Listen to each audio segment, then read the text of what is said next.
So good morning to everyone. Our topic is all about the sustainable development. The sustainable development tackled about the differentiation between stability from sustainability and also articulate the models of global sustainable development. But before that, I want you to watch this video because it's very important to us to determine the effect or the concept of sustainable development.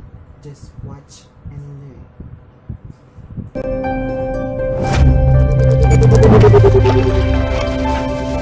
Hi guys! Do you have time for a few quick questions? I see you're having a lot of fun, but do you ever stop and think if what you do is sustainable? And do you know what sustainable development means? Sustainable development is to make the world a better place for everyone now without destroying the possibilities for the next generations. If you wonder if something is sustainable, you can ask yourself, can we do this over and over again forever? Sustainable development means that we need to keep three things in mind at once: social progress, economic development, and climate and environment.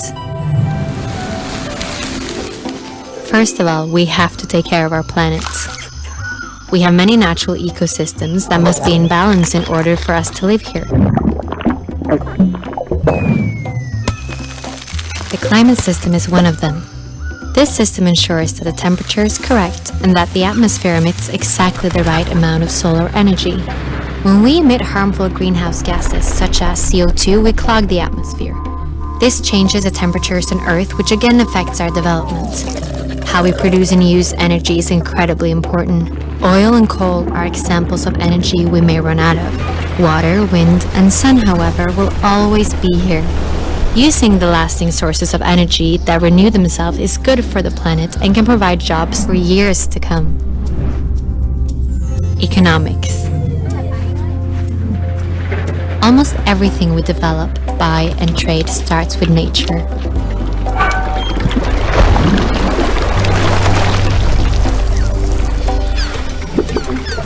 The smarter we use our natural resources and the better systems we create for a fair distribution, the more sustainable we are. One way to contribute to a more uneven distribution is to be more aware of what we buy and how it is produced. A football is a good example. It travels far before it reaches the football players. First, the materials are made. Then, they print the logo somewhere else before a third country sews it all together. One single football sees the whole world before it reaches its goal. This journey ties us together. If we are to win the battle for a sustainable future, we have to play with fair rules that applies to everyone. Social progress. We humans are part of nature, but we're also important resources for the world. Just like water, the forest, and the sun, we have minds that can create the strangest and most creative things. But for us to be the best versions of ourselves, there are certain things that must be in order, like having equal opportunities to education, safety, food, and medicine. This provides greater opportunities for us as human beings, but also for the planet. We just have to think in new ways. These three must work together.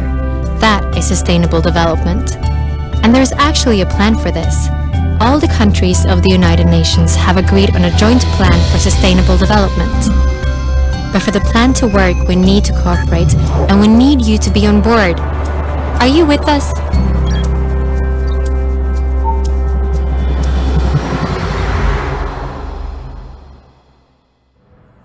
So after you watch the video, I know each of everyone knowing about sustainable development. As you can see in the video, we have three elements. We have economical, social, and environmental. These elements affect the sustainable development because it's talk about developing, and it's very hard to sustain the needs of every people because of the population in our earth. Because according to the books, towards a sustainable society and world, the earth population has reached record level because of birth rates remain high in a poor nation and death rates have fallen just about everywhere. So reducing fertility will remain a pressing issue throughout the century. Population growth remains greatest in the poorest countries of the world, those without the means to support their present population, much lesser their future one. So, ang good daw natin is na-reach na yung population growth because right now it's very hard to sustain our needs. So, sa economical, we have poor countries like India, Philippines, Mexico, Brazil, this big density population in our earth. So it's very hard to sustain the needs of every people. And also the environmental, because like for example, in North America and Europe, they are more industrialization. So they consume more resources that na nagagamit nila, and it's very hard also to sustain the resources because we have our limited and unlimited resources. So napakahirap talaga ngayon kung paano natin masusustain ang pangangailangan, and because sustainable needs to be to the next generation. Kailangan nila yun. What if we don't have a sustained food? So it will cause death, like in Africa, what happened in Africa. So that is the first thing that we learned. And next is the global population increase. This table shows the population growth per year, per month, per day, per hour, and per minute, and per second. So I would like to example the per year. We have 130,860,569 ang pinapanganak every year. And yung death is 59,576,396 ang namamatay kada taon. So ang increasing population is 74,281,173 ang hindi pa namamatay. So ang dami ng nadadagdag every year. So I want you to watch again this video because it's very important. And in this video, it's all about life and how affect the population. So let's watch and learn again for this second video. Can a single picture tell us about ourselves?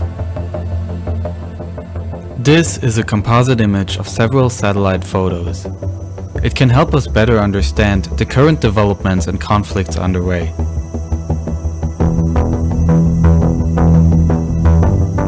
The amount of light pollution is most severe in heavily populated areas, as well as in regions of high prosperity. In Europe, the Benelux region and the densely populated Po Valley are so bright that the individual towns blend into one big sea of light. Especially in the Arab world, the extraction of oil creates bright lights from the flaring of gas. And in Africa, you can trace the path of the Nile River, which, as the lifeline of Egypt, attracts civilization and is filled with commercial boats. In the mostly uninhabited regions of Western Australia, the satellites could even capture lights from wildfires that occurred over a span of 22 days. And in Asia, the Indian subcontinent is clearly standing out. Nearly 20% of the planet's population lives here. And the rapid population and economic growth can be seen by comparing the area from how it looked in 2012 and then again in 2016. However, it's just as interesting to look at the regions where there is no light. The Syrian civil war, which has wiped out hundreds of thousands of lives, has darkened the country. Due to the ongoing fights, the electrical grid is only partially available and the power supply is poor. Aleppo, the largest city in Syria, is considered an important cultural place. The old town has been a UNESCO World Heritage Site since 1986, but the war has almost completely destroyed the historic city.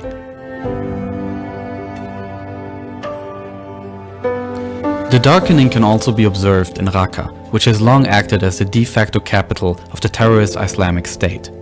When we see a city darken in these images, it shows the annihilation of a place and its history, and ultimately the end of many human lives.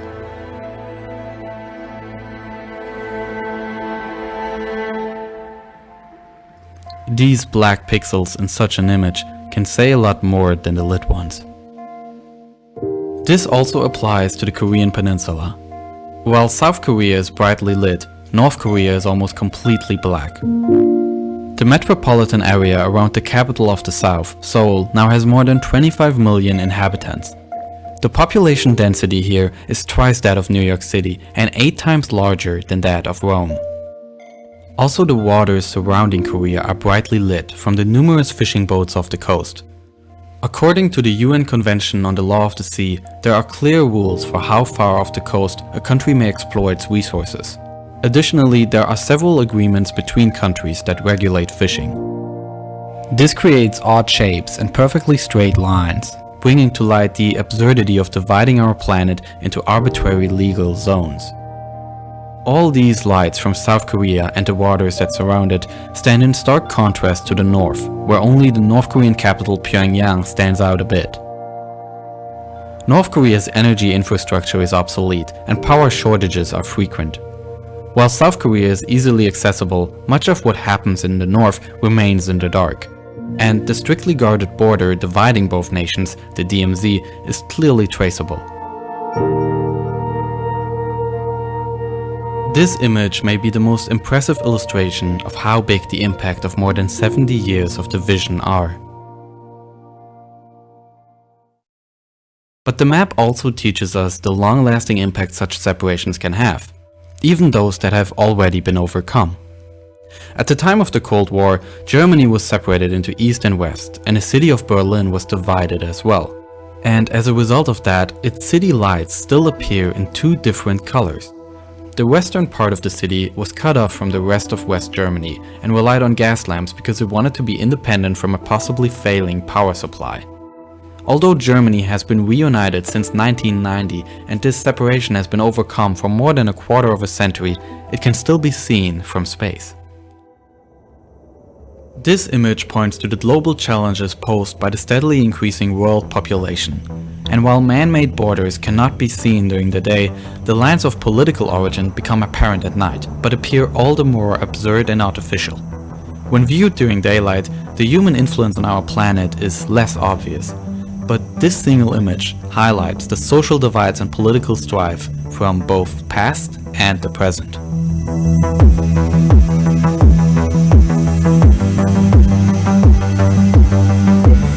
Ecologically sustainable culture, a way of life that meets the needs of the present generation without threatening the environmental legacy of the future generation.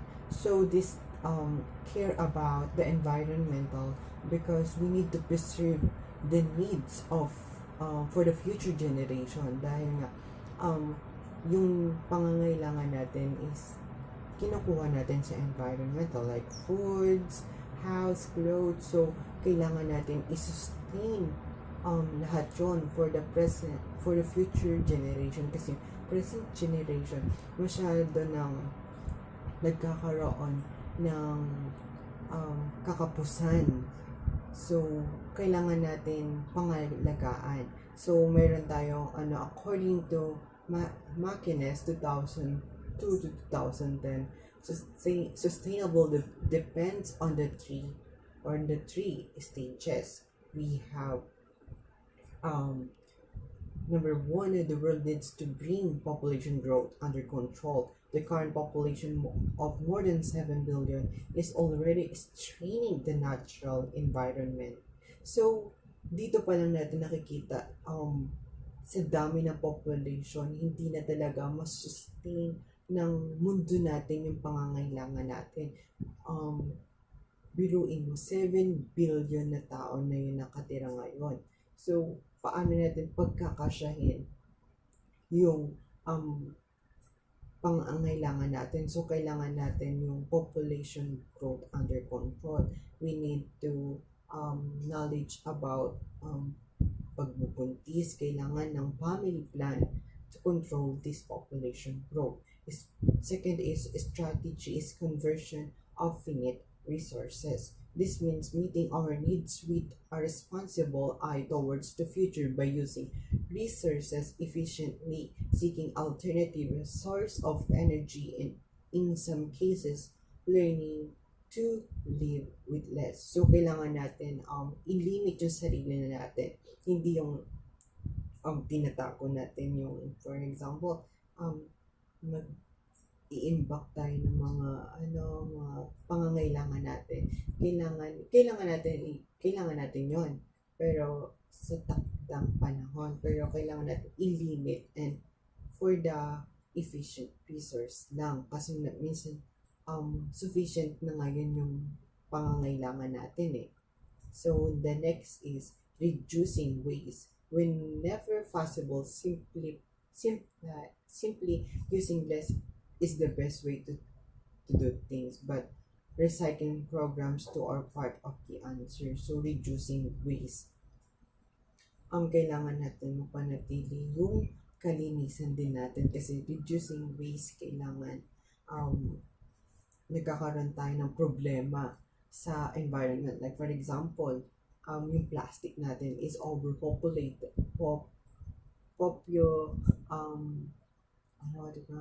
Polluted na yung ocean natin. So, like for example, yung napapanood natin sa documentary na nagpupunta sila sa pinakailalim ng ocean tapos nakakakita sila ng waste. Kailangan natin ibawasan natin yun kasi nakaka-apekto talaga yun sa maraming namamatay na animals like dolphin, like whales. Ayun yung ibig sabihin ito. And in the end, making all these strategies work depends on more basic change in the way we think about ourselves and our work. So, hindi kailangan sa kanila magsimula kundi para sa atin. Kasi para makita nila na meron palang kumikilos na tao para sa for this strategy.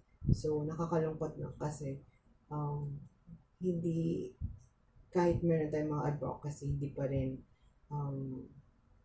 nasusolusyonan yung problema natin about the population or pollution. So that is all about ecological sustainable culture. The two words to making strategies. First is the egocentric and ecocentric. What is the difference between the two? Egocentric outlook sets our own interests as standard for how to live. So this is more subjective na kailangan natin our own interests. Kailangan natin paano tayo mamuhay.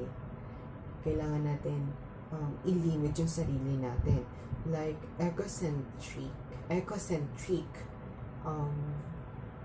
it's all about outlook that help us to see that the present is tied to the future and that everyone must work together. So ito naman, more on objective na tinitignan natin yung present kaakibat sa future. So kailangan natin kumilos muna tayo bago kumilos para for the future generation meron pa silang maaabutan na pangangailangan nila. More on environment or ecological, and that is, and also we have, kasi most of the nation in the southern half of the world are underdeveloped, unable to meet the basic needs of their people, and this is most countries are most populated like China, and China is like developed na siya, like India, most of the Asian southern underdeveloped pa sila. So, hindi pa nami-meet yung pangangailangan ng tao nila. Next is, at the same time, most countries in the northern half of the world are overdeveloped, using more resources that the earth can sustain over time. So, you northern have like Western country or North America, like that, sila na yung most industrial countries na ang pinapangalagaan nila is yung economical aspect nila. Kailangan nila mas-sustain na, kailangan nasa taas sila. Pero yung most of the South, kay kumikilos naman sila, pero hindi ganun kataas. Changes needed to create a sustainable ecosystem will not come easily, but the price of not responding to the growing environment deficit will certainly be greater. So, kailangan natin sustain the ecosystem kasi hindi talaga magbabalanse. There's increasing in temperature, hindi lang naman sa pangangailangan natin, but also sa kalusugan natin. Like, nag-i-increase yung CO2, which is the carbon dioxide, na hindi na lumalabas yung init. And also, kaya nagkakaroon tayo ng rising in ocean. And that is the cause of overdeveloped. Nakakalungkot. Next topic is food sustainability.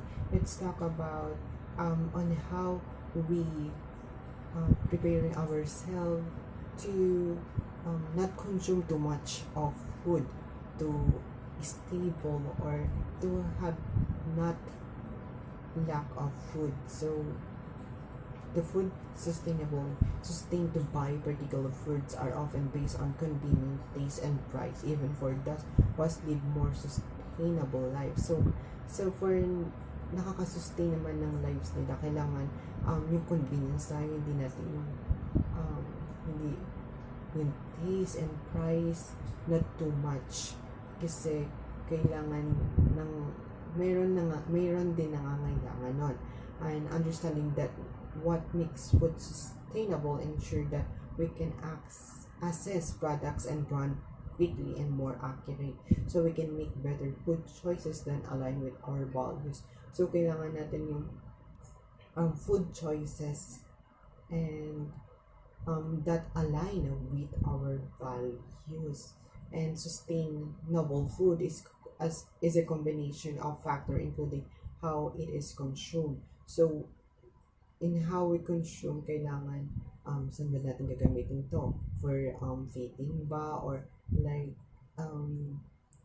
yung sa mga nagkakaroon ng environment or climate factor, ano ba yung pangangailangan nila, yung i-consume nila, yun yung i-consume nila, ano yung pangangailangan, yung basic needs na dapat ibibigay sa kanila. And food sustainability is often described by food air miles, but it is more complicated than that. So yung air miles is talk about the distance and more complicated kasi most of the time is perishable food.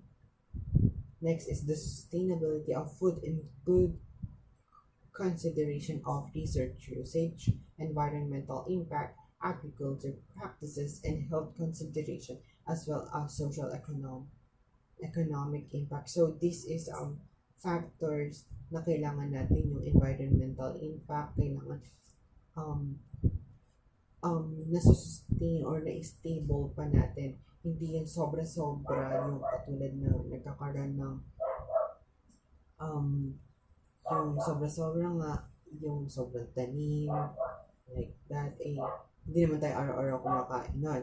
Agricultural practices, ano ba yung for the agricultural practices, what is the agricultural practices is all about on how they practice, kung tama ba yung pag fertilize nila sa halaman, and also health consideration. Kailangan sa sarili mo, alam mo lang dapat yung kakainin mo, yung healthy but surely. And factor of food sustainability. First is the first factor is sustainable farming practices promote organic and low carbon food production. So ito yung kailangan natin mapanatili for promoting organic, kasi more like for example you need pork. The best alternative is mushroom. That is the most effective thing to do with. Second is low environmental impact refers to the minimal use of our resources. So, kailangan natin minimal lang, hindi natin mini-maximize kasi tayo din yung magkakaroon ng kakapusan kapag hindi yung minimal yung ginawa natin. Upholding animal welfare implies that farmers would treat animals with care and respect. So, kailangan natin kasi yung animal, sila din yung nagtatransfer, like sa bicho, nagtatransfer sila ng plants para tumubo. So, sila din yung nag-fertilize, breast fertilize sa mga halaman.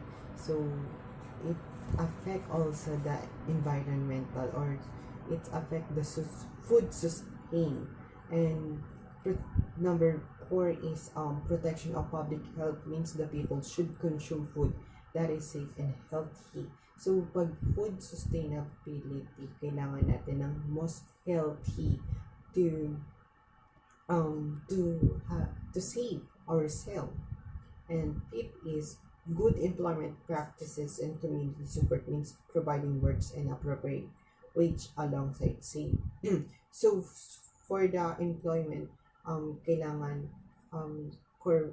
yung corporate social responsibility natin, nagagampanan natin, and for the wages na nakukuha nila is appropriate for their safety. Kasi pag the more na mahirap ka, the more na marami kang aanakin. So, that is my report. And thank you for watching this video, and I would like you to watch also my group mates videos, and thank you. Food security. Food security exists when all people at all times have physical, social, and economic access to sufficient, safe, and nutritious food. So, si food security daw is nag-exist lang kung ang lahat ng tao is may kakayahang bumili ng safe and nutritious food na gusto nila at kailangan nila para sa pang-araw-araw na buhay nila. At mayroong 4 na component ng food security. First is food access. Sa food access is ito yung availability of food. Next is distribution of food. So, dapat daw is sapat yung pagkain maibibigay para sa lahat. And next is stability of the food supply. So, kailangan din daw na mapanatili na sapat yung supply ng pagkain. And the last is the use of food. So, dapat sapat din daw yung kagamitan para sa pagkain. Who is food insecure? So, sino nga ba itong mga food insecure na to? So, sila naman yung mga at taong walang kakayahang bumili ng kanilang pagkain para sa pang-araw-araw. Globally, food insecure is more difficult to measure. So, dahil nga sa lumalaki na yung bilang ng taong nagugutom sa iba't ibang bansa, ay hirap na silang masukat kung gaano na sila karami. So, food insecure region like India and Africa. So, sa mga bansang ito daw is dito yung most food insecure region dahil sa halos milyon na daw yung taong undernourished sa mga bansang ito. So, factors behind lack of food and food insecurity. First is yung poverty. So dahil nga sa kahirapan ng buhay is katulad na lang ng kung walang trabaho ang isang tao is mahihirapan siyang kumuha ng pera na ipangbibili ng pagkain para sa kanyang pamilya. Next is lack of resources. So, minsan kahit sapat yung pera mo pero wala ka namang pagkukunan ng pagkain is isa rin itong nakaka-apekto sa food insecurity. So, causes of food insecurity. First is food distribution. Famine and widespread hunger have been caused by problems of food distribution, political or logistical. So, noong 19th century sa bansang Ireland and India, hindi daw lack of food ang cause ng food insecurity dito at yung kawalan ng food distribution. So, during that time daw is ang naging problema na is yung political will para ma-distribute sa mga mahihirap at mga nagugutom na tao ang naging problema kaya nagkaroon sila ng food insecurity. Dahil nga sa hindi maganda yung pamamalakad ng kanilang gobyerno ay hindi na naasikaso yung mga taong mahihirap at nagugutom sa kanilang bansa. Hi, I am Jelina Mina and I am here to tackle the report of our group. Political agricultural practices. What is political agricultural practices? It is the contribute to food insecurity worldwide. Food insecurity worldwide, the state of being without reliable access to a sufficient quantity of affordable and nutritious. These include substituting commodity crops for food crops. Exemplic Gracia, growing corn instead of vegetable, and heavy exportation of food crops at the expense of food security of the exporting country. Commodity crops is an act are any crops that are traded, meaning it is an act of exporting products to another country.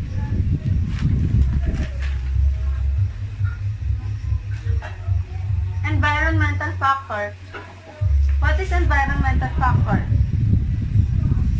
Natural disasters such as drought have been frequently implicated in food insecurity. However, natural disaster related food insecurity and famines are exacerbated and lack of food surpluses due to exportation or other political factors. Other environmental factors such as soil degradation, including salinization due to heavy irrigation, desertification, erosion, and soil pollution related to industrial agricultural practices may negatively affect global food security as well. It is how the natural disaster affecting the exportation or what will be the negative effect of food supply and food access, especially when it comes to demand. Other economic political reasons. The global rise in food prices in the last several years has been precipitated by a number of factors, including natural disasters such as drought, increased demand for biofuels, the US dollar's decline, and an increase in the middle and upper class in countries like China. Other factors contributing to food insecurity include loss of farmland or pasture due to development conflict and war, water access issues, and disease. Ito naman yung matagal ang nagiging problema hindi lang dito sa ating bansa, pati na rin sa ibang bansa. And increasing the demand of wealth, especially the demand of grain or the corn.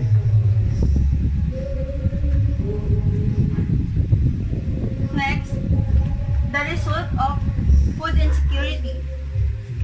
On an individual level, food security, especially over time, causes physical, social, and psychological problems in both children and adults. The result of food insecurity in social is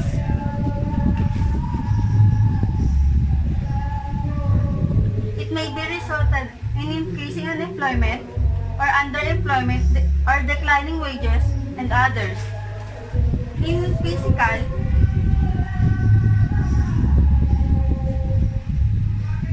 it can lead to paradoxically or obesity. Paradoxically is self-contradictory. You are contradicting yourself of what you are seeing. And in psychological problems, this includes anxiety. Susuling ko na nga lang po mamaya. Compulsive, obsessive-compulsive, phobias, and mood swings, especially having eating disorders and such. Hi, ako pala si Jester Pilar. I-discuss about sa result of food insecurity. Result of food insecurity or an individual level food security, especially over time, cause physical, social, and psychological problems in both children and adults. Ibig sabihin nito, yung estado ng pagiging, yung parang walang maasang pag-access ng isang sapat na dami ng mga masustansyang pagkain. Ito naman, food insecurity may be solved in following proposal may end from food insecurity. Number 1 is sustainable agriculture.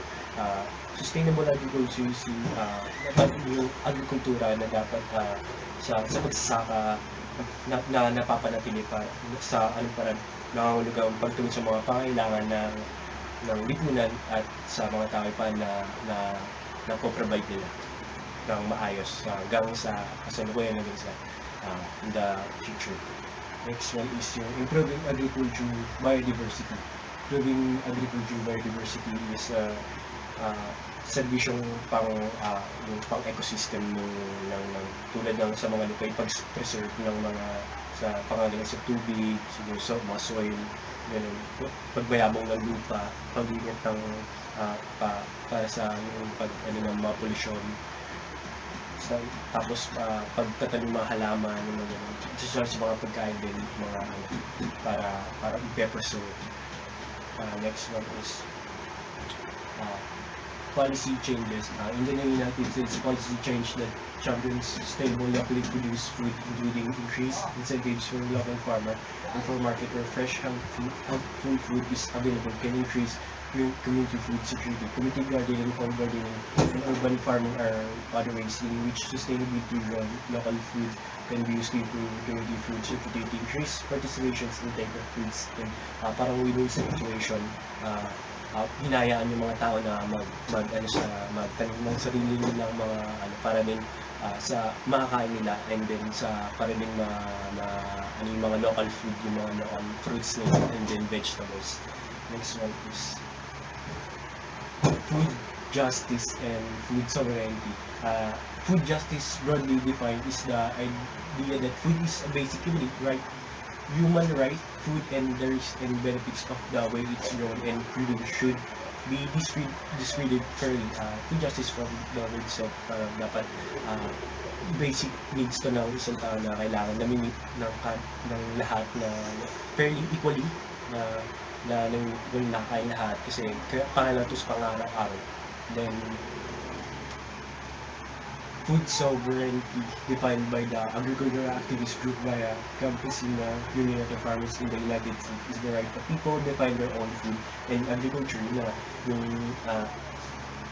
food sovereignty is the people's right na kung ano yung maaari nila mag-take na in a healthy and culturally appropriate food na depende rito sa mga ano nila, kung saan sila nakalugar.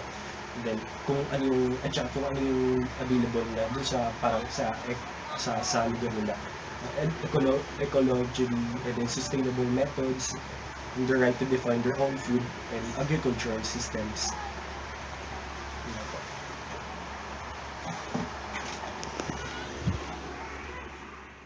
Fight it out, wipe out the wrong. How can we feed ourselves differently? We have this really audacious mission of helping to promote a food sovereign city where the majority of fruits and vegetables are grown within the city limits by Detroiters for Detroiters.